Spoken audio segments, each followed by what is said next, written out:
Hello बच्चों, आज हम लोग अपनी साइंस का पहला chapter matter in our surroundings के साइंस एग्जाम्पलर एमसीक्यूज करने जा रहे हैं। थ्योरी पोर्शन इस चैप्टर का कंप्लीट हो चुका है, आपने पढ़ लिया होगा थॉरोली, और एनसीईआरटी के सारे क्वेश्चंस, इंटेक्स क्वेश्चन और एक्सरसाइज क्वेश्चंस भी सारे हो चुके हैं। तो थ्योरी और एनसीईआरटी के क्वेश्चंस करने के बाद जो नेक्स्ट लेवल होता है वो होता है एनसीईआरटी एग्जाम्पलर के एमसीक्यूज करना। तो आज पहले चैप्टर के सारे एमसीक्यूज कराएंगे हम, उनको आप समझेंगे ध्यान से और ये आपके एग्ज़ाम में भी पूछे जाएंगे और आगे एनटीएससी एग्ज़ाम में भी काम आएंगे। तो सभी लोग ध्यान से पूरा वीडियो देखेंगे।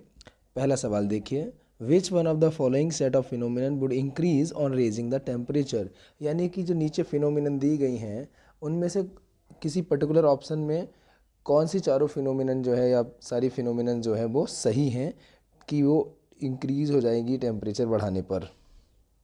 ठीक है, तो अब देखिए सबसे पहला डिफ्यूज़न, इवेपोरेशन, कंप्रेशन। तो अगर हम टेम्परेचर बढ़ाएंगे तो डिफ्यूज़न तेज़ी से होने लगता है, पार्टिकल्स जल्दी जल्दी मूव करने लगते हैं। ठीक है, इवेपोरेशन भी तेज़ी से होने लगता है। कंप्रेशन ऑफ गैस, ये मुश्किल हो जाएगा। कंप्रेशन ऑफ गैस मतलब गैस को किसी कंटेनर में भर के ऊपर से प्रेशर लगा के दबाना। तो गैस को अगर आप कंप्रेस करना चाहते हैं यानी कि कम वॉल्यूम में उसको जो है रेस्ट्रिक्ट करना चाहते हैं, तो अगर हम गैस को दबाना चाहते हैं तो टेम्परेचर अगर हम बढ़ा देंगे तो उसका कंप्रेशन मुश्किल हो जाएगा। ठीक है, तो ये जो है फिनोमिनन है ये सही नहीं है। बी वाला ऑप्शन देखते हैं, इवेपोरेशन, ये टेम्परेचर बढ़ाने पर बढ़ेगा। कंप्रेशन ऑफ गैस, फिर वही प्रॉब्लम है जो भी बताई मैंने। सॉल्युबिलिटी, तो अगर हम किसी भी सॉलिड को डिज़ोल्व करते हैं जब किसी लिक्विड में, जैसे कि सॉल्ट को पानी में मिला रहे हैं, तो टेम्परेचर बढ़ाने पर फिर सॉल्ट जो है वो ज़्यादा डिज़ोल्व होने लगता है, तो सॉल्युबिलिटी बढ़ जाती है। सॉलिड की सॉल्युबिलिटी एक लिक्विड में बढ़ जाती है अगर हम टेम्परेचर बढ़ा दें तो। पर अगर हम किसी गैस को किसी लिक्विड में मिला रहे हैं तो फिर जो है उसकी सॉल्युबिलिटी कम हो जाएगी। तो यहाँ पर भी जो है कंप्रेशन ऑफ गैस वाला जो है टर्म वो भी ठीक नहीं है। नेक्स्ट कहा गया है इवेपोरेशन, ठीक है, टेम्परेचर बढ़ाने पर बढ़ेगा। डिफ्यूज़न, टेम्परेचर बढ़ाने पर बढ़ेगा। और एक्सपेंशन ऑफ गैसेस, अगर हम टेम्परेचर बढ़ाएंगे तो गैस और ज़्यादा उसके पार्टिकल्स फैलते हैं, इसको बोलते हैं कि ज़्यादा एक्सपेंड कर रहे हैं, तो ये ठीक बात है। टेम्परेचर बढ़ाने पर ये तीनों फिनोमिनन जो है वो रेज हो जाएंगी, इंक्रीज हो जाएंगी। नेक्स्ट है evaporation, solubility, diffusion and compression of gas. ठीक है, तो फिर आप समझ ही गए हैं कि कंप्रेशन ऑफ गैस जो है टेम्परेचर बढ़ाने पर मुश्किल होता जाता है, स्लो डाउन हो जाता है, कम हो पाता है। तो सही सारे ऑप्शंस हो, ऐसा किस में हुआ, ऐसा तीसरे वाले ऑप्शन में हुआ। तो पहले सवाल का सही जवाब हो गया C. Okay, next question, Seema visited a natural gas compressing unit and found that gas can be liquefied under specific condition of temperature and pressure। आप लोगों ने देखा होगा कि आपके घर में किचन में जो गैस होती है एलपीजी गैस, वो उसको अगर आप सिलेंडर को हिला के देखते हैं तो वो लिक्विड जैसी जो है उसमें आवाज़ आती है, जबकि वो है गैस। लेकिन होता क्या है कि गैस को हाई प्रेशर पर जो है वहाँ पर फिल किया जाता है और हाई प्रेशर पर गैस जो है लिक्विफाई हो जाती है, तो लिक्विफाइड पेट्रोलियम गैस है वो। ठीक है, while sharing her experiences with friends she got confused, help her to identify the correct set of condition. देखिए क्या है कि जब भी किसी गैस को हम लिक्विफाई करते हैं तो गैस को हम लिक्विफाई कैसे करते हैं। देखिए मान लीजिए हमने एक कंटेनर लिया, ठीक है, और उसमें हमने ये गैस फिल कर ली। ऊपर से हम एक ऐसे पिस्टन लगाएंगे और फिर हम ऊपर से प्रेशर डालेंगे। ठीक है, क्या करेंगे, प्रेशर इंक्रीज करेंगे, प्रेशर बढ़ाएंगे और कूल करेंगे, टेम्परेचर डिक्रीज करेंगे। दो चीज़ें ध्यान रखनी, क्या कि प्रेशर बढ़ाना है और टेम्परेचर घटाना है। जब आप प्रेशर बढ़ाएंगे तो ऊपर से जब दाब लगेगा तो ये पिस्टन नीचे जाएगी और जो पार्टिकल्स हैं वो पास पास हो जाएंगे। तो इसी कंटेनर के जो पार्टिकल्स हैं वो सारे सब क्या हो जाएंगे, पास पास आ जाएंगे, पिस्टन आपकी नीचे पहुंच जाएगी। ठीक है, और अब जो पहले गैस थी वो अब क्या हो जाएगी, लिक्विड हो जाएगी।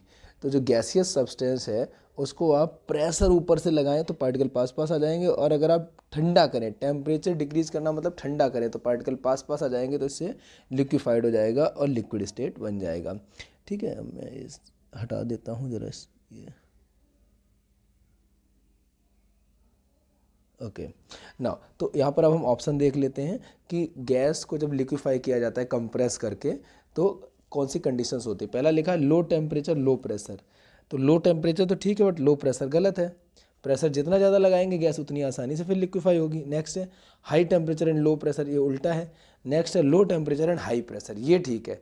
टेम्परेचर कम से कम रखिए, क्योंकि गैस पार्टिकल्स हैं, आप उनको प्रेशर लगा के लिक्विफाई करेंगे, पास पास लाना चाहते हैं, तो अगर आप टेम्परेचर कम कर देंगे तो पार्टिकल्स को पास पास लाने में आसानी हो जाएगी। तो low temperature and high pressure, तो सही जवाब क्या हो गया? सी। 1 सेकेंड, सी वाला। Okay, next question, the property to flow is unique to fluids, यानी कि फ्लो होने की जो प्रॉपर्टी होती है वो फ्लूइड्स में होती है, जैसे कि गैसेस भी फ्लूइड्स होती हैं, लिक्विड भी फ्लूइड्स होते हैं। Which one of the following statement is correct, इनमें से कौन सा करेक्ट है? Only gases behave like fluids, देखिए ओनली लिखा है, ये ठीक बात नहीं है। ओनली गैसेस फ्लूइड्स होती हैं ऐसा नहीं है, गैसेस भी फ्लूइड होते हैं, लिक्विड्स भी तो फ्लूइड होते हैं, तो पहला स्टेटमेंट गलत हो गया। फिर लिखा है gases and solid behave like fluids, ये भी गलत है, सॉलिड तो फ्लूइड नहीं होते ना। Gases and liquid behave like fluids, फिर लिखा है ओनली लिक्विड्स आर फ्लूइड, तो चौथा भी गलत हो गया, क्योंकि ओनली लिक्विड फ्लूइड थोड़ी ना होते, गैस भी फ्लूइड होती है, लिक्विड भी फ्लूइड होती है। सही कौन सा हुआ? Gases and liquid behave like fluid, तो सही क्या हुआ? सी ऑप्शन, तो इसका जवाब भी सी हो गया।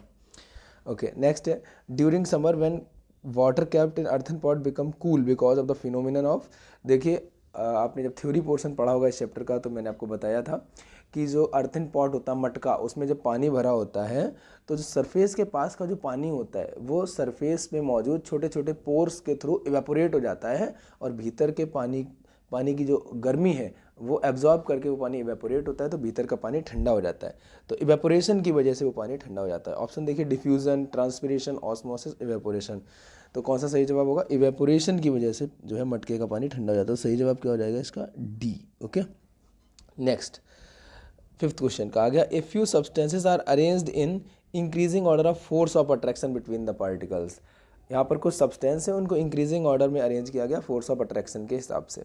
तो हम लोग जानते हैं कि गैसेस में पार्टिकल्स के बीच फोर्स ऑफ अट्रैक्शन कम होता है, लिक्विड्स में पार्टिकल्स के बीच फोर्स ऑफ अट्रैक्शन थोड़ा सा ज़्यादा होता है, और सॉलिड्स में पार्टिकल्स के बीच फोर्स ऑफ अट्रैक्शन और ज़्यादा होता है।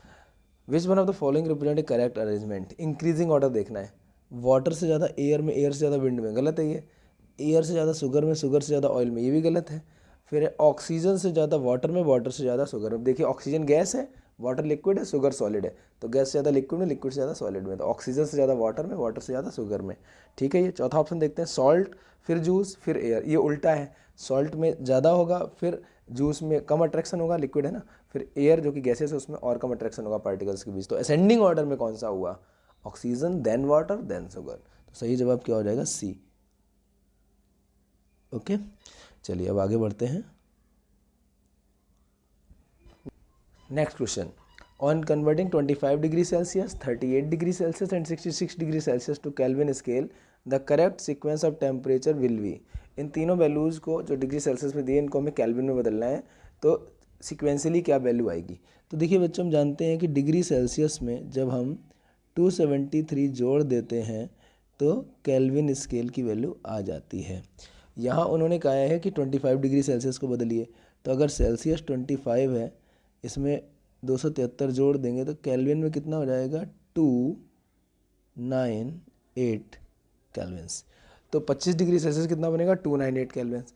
अब आप देखेंगे तो 4 ऑप्शन में से 3 ऑप्शन में 298 केल्विन लिखा हुआ है, पर एक ऑप्शन तो एलिमिनेट हो गया ना। नेक्स्ट देखिए 38 डिग्री सेल्सियस, अब इसको हटा देता हूँ, फिर आगे करता हूँ। ओके, ठीक है, अगला क्या दिया है उन्होंने? 38 डिग्री सेल्सियस, तो 38 को अगर आप 273 से जोड़ देंगे तो केल्विन कितना बनेगा जाके? 8 और 3 11 हो गया, ठीक है। 27 और 3 जोड़ा तो 30 हो गया, 30, और एक जोड़ेगा तो 311 केल्विन हो गया। तो डिग्री सेल्सियस था 38, उसमें 273 जोड़ दिया, 311 हो गया, ठीक है। तो ये आ गया आपका पहला वाला ऑप्शन, बाकी तो दोनों जो थे वो भी एलिमिनेट हो गए। फिर भी अगर आप चाहें तो तीसरा भी करके देख सकते हैं। ओके, लेट्स सी क्या है तीसरा? 66, तो 66 डिग्री में 273 जोड़ेंगे तो केल्विन में कितना बनेगा जाके? 639 हो जाएगा, 27 और 6 33, 339 केल्विन्स। ओके, तो सही जवाब क्या हो जाएगा? ए। ठीक, मैं इसको जो है पूरा हटा देता हूँ, और सही जवाब क्या हो गया आपका? ए। नेक्स्ट क्वेश्चन कहा गया है, choose the correct statement of following, कहा गया है conversion of solid into vapours without passing through liquid state is called vaporisation. देखिए बच्चों, अगर हम सॉलिड को गर्म करते हैं तो उसके पार्टिकल्स जो है दूर दूर होने लगते हैं और वो पिघलता है, और गर्म करते हैं तो फिर वो उबल कर वेपर्स बन जाता है। पर अगर सॉलिड डायरेक्टली गर्म करने पर वेपर स्टेट में चला जाए बिना लिक्विड में बदले, सॉलिड से वैसे वैसे गर्म होकर लिक्विड बनना चाहिए, फिर लिक्विड गर्म होकर वेपर्स बनना चाहिए, पर सॉलिड अगर डायरेक्टली वेपर्स में जा रहा है इसका मतलब ये सब्लिमेशन है। पर इन्होंने बोला कि वेपराइजेशन है, तो ये गलत स्टेटमेंट हो गया। नेक्स्ट लिखा conversion of vapour into solid without passing through liquid state is called sublimation. ठीक है, यहाँ पर देखिए क्या होता है, अगर सॉलिड से डायरेक्टली वेपर्स बनती हैं तो उसको भी सब्लिमेशन कहा जाता है, और वेपर से डायरेक्टली सॉलिड बनती है तो उसको भी सब्लिमेशन या एक और नाम होता है डिपोजिशन, ये भी कहा जाता है। तो फिलहाल यहाँ पर जो दूसरा ऑप्शन है conversion of vapours into solid without passing to liquid, जैसे कि कार्बन डाइऑक्साइड गैस जो है वेपर्स फॉर्म में, गैसियस फॉर्म में है, उसको अगर हम ठंडा करें तो डायरेक्ट सॉलिडिफाई हो जाती है, तो वो भी सब्लिमेशन कहा जाता है। तो बी स्टेटमेंट ठीक हो गया। अगला पढ़ते हैं, conversion of vapours into solid without passing through liquid state is called freezing, ये गलत है, लिक्विड से सॉलिड का बनना है इस फ्रीजिंग कहलाता है। नेक्स्ट है conversion of solid into liquid is called sublimation, ये गलत है। तो इन चारों में सही कौन सा हुआ? इन चारों में सही हुआ बी वाला, तो इसका आंसर क्या हो जाएगा? B. Next question, the boiling point of diethyl ether, acetone and n butyl alcohol are given. तीन सब्सटेंस हैं, तीनों के ये बॉइलिंग पॉइंट दिए गए। बॉइलिंग पॉइंट मतलब वो टेम्परेचर जहाँ पर हम गर्म करें तो लिक्विड जो है गैसेस फॉर्म में बदलने लग जाए, जैसे कि वाटर उबलता है उस तरीके से। Which one of the following correctly represent there boiling point in kelvin scale, ये डिग्री सेल्सियस में दिए हैं और केल्विन स्केल में बदलने हैं। तो फिर देखिए जैसे अभी हमने एक क्वेश्चन में किया था, तो डिग्री सेल्सियस को केल्विन में कैसे बदलना होगा? 35 डिग्री सेल्सियस है तो 35 में 273 जोड़िए, ठीक है, वैसे तो 273.15 जोड़ते हैं बट इतना भी चल जाएगा। ये 8 हो जाएगा, 3 और 5 8, और ये 30, ठीक है, तो 308 हो गया। तो सबसे पहला वाला जो है उसका 308 हो गया, तो ए और डी ऑप्शन एलिमिनेट हो गए, बचा कौन सा? बी और सी। ठीक है, अब दूसरा वाला कर लेते हैं, इसको हटा देते हैं। ओके, दूसरा वाला क्या है? 56 डिग्री सेल्सियस, तो 56 में 273 जोड़ेंगे तो कितना होगा? 6 और 3 9, 27 और 5 32, तो कितना हो गया? 329 वाला हो गया। ठीक है, तो 308 और पहले कितना हुआ था? 308, और दूसरा कितना आ रहा है? 329। ठीक है, अभी अब हम इसको हटा देते हैं और तीसरे वाले को भी बदल लेते हैं। ओके, तो देखिए तीसरा क्या है?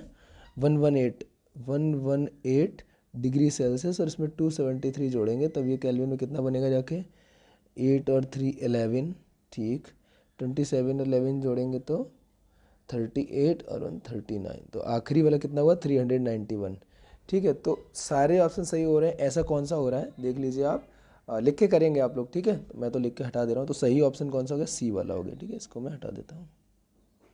सही ऑप्शन कौन सा हो गया? सी वाला। ओके,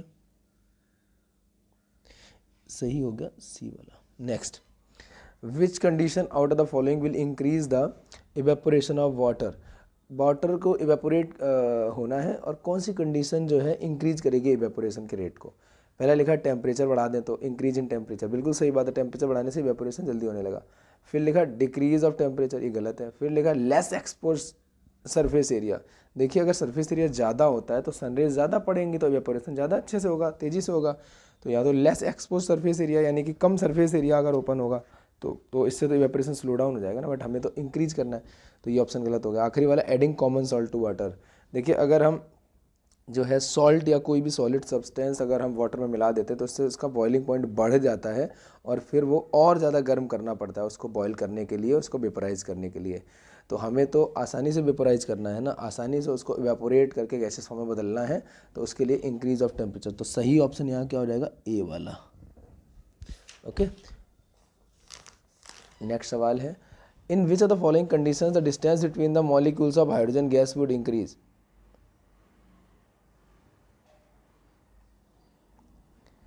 नेक्स्ट सवाल है, in which of the following condition the distance between the molecules of hydrogen gas would increase, hydrogen gas के मॉलिक्यूल्स के बीच की दूरी बढ़ानी है। ठीक है, तो देखिए एक बात आप समझ लीजिए, जब भी कभी हमें मैटर पार्टिकल्स के बीच की दूरी बढ़ानी है, चाहे वो सॉलिड हो, चाहे लिक्विड हो, चाहे गैस हो, कैसा भी पार्टिकल हो, कैसा भी सब।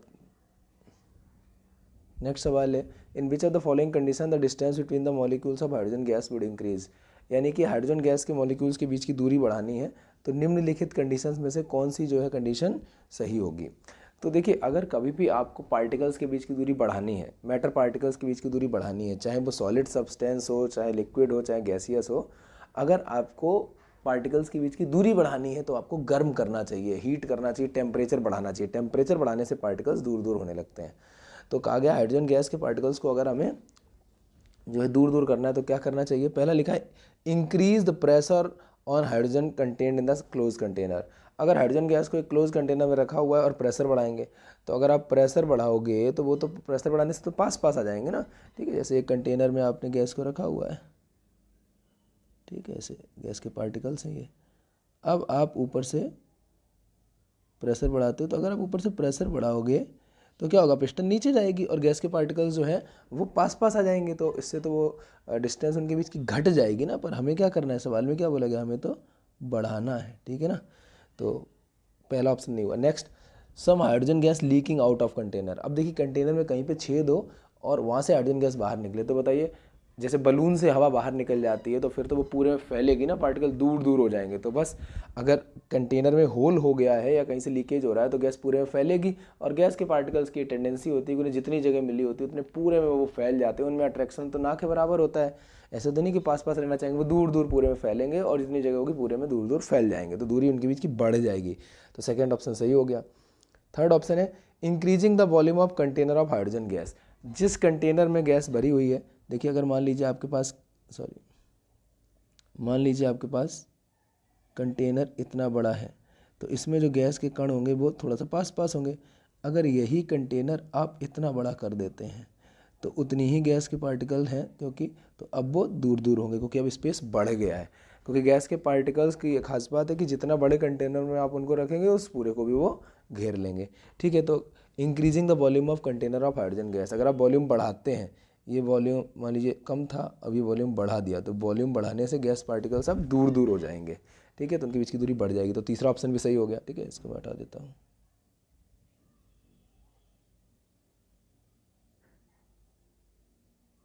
ओके, ठीक है। नेक्स्ट क्या बोला चौथे ऑप्शन में, adding more hydrogen gas to the container without increasing the volume. अब कहा गया है गैस कंटेनर जो है उस कंटेनर का वॉल्यूम ना बढ़ाइए, उसमें और हाइड्रोजन गैस भर दीजिए। तो जिस कंटेनर में पहले से हाइड्रोजन गैस थी उसमें और हाइड्रोजन गैस भर दोगे तो पार्टिकल पास पास रहना पड़ेगा, उनको जगह तो उतनी है ना।